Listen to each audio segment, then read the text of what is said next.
Hi friends, இன்னைக்கு பார்த்தீங்கன்னா வியாழக்கிழமை பூஜை ஜாமான் க்ளீன் பண்ணுறது, வீட்டெல்லாம் க்ளீன் பண்ணுறது சொல்லிட்டு ஈவினிங் ஆகிடும். எப்போவுமே நான் பூஜை பண்ணுறதுக்கு அந்த மாதிரி ஈவினிங் தான் பூஜை பண்ண ஸ்டார்ட் பண்ணியிருந்தேன். பூ வந்து இல்லைன்னு சொல்லிட்டு செடியில் பூவெல்லாம் பறிச்சுட்டு அதுக்கப்புறம் போயிட்டு பூஜை பண்ண ஸ்டார்ட் பண்ணியிருந்தேன். இந்த வியாழக்கிழமை தான் பார்த்தீங்கன்னா பூஜை ஜாமான் க்ளீன் பண்ணிட்டு பூஜை ரூமே பார்க்கறதுக்கு நல்லா மங்களகரமாக இருக்கும்.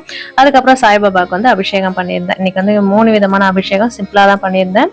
நைவேத்தியமாக பார்த்தீங்கன்னா இன்னைக்கு கொஞ்சமாக வந்து கேசரி வந்து செய்யலான்னு சொல்லிட்டு அதான் வந்து செஞ்சிருந்தேன். ஒரு சிஸ்டர் வந்து கேட்டிருந்தாங்க, சாய்பாபா சிலையை வந்து பார்த்தீங்கன்னா பீங்கால வச்சிருக்கலாமா, கோமாதா சிலை இதெல்லாம் பீங்கால வச்சுக்கலாமான்னு சொல்லிட்டு கேட்டிருந்தாங்க. தாராளமா வச்சுக்கலாம். பீங்கான்றது வந்து பாத்தீங்கன்னா மண்ணு தான். அதுவும் மண் சிலை வைக்கிறது தப்பு இல்லை. அதுக்கப்புறம் சில்வர் வைக்க கூடாது, இரும்பு இது மட்டும் இல்லாம மட்டும் பாத்துக்கணும். அபிஷேகம் பண்ணிட்டு அலங்காரம் பண்ணியிருந்தேன். ஒரு சிஸ்டர் வந்து கேட்டிருந்தாங்க, சாய்பாபாவுக்கு நீங்க எப்படி அபிஷேகம் பண்ணுவீங்கன்னு சொல்லிட்டு காட்டுங்கன்னு சொல்லிட்டு. ரொம்ப பெருசாலாம் பண்ண மாட்டேன், சிம்பிளா தான் பண்ணுவேன். ஏன்னா வியாழக்கிழமை வந்து நிறைய வேலைகள் இருக்கும். அப்ப வந்து வேலை செஞ்சு ரொம்ப டயர்ட் ஆயிடும் ஈவினிங் போல. அதனால சிம்பிளா தான் செய்வேன். இதோட ஃபுல் வீடியோ நாளைக்கு வரும், மறக்காம பாருங்க.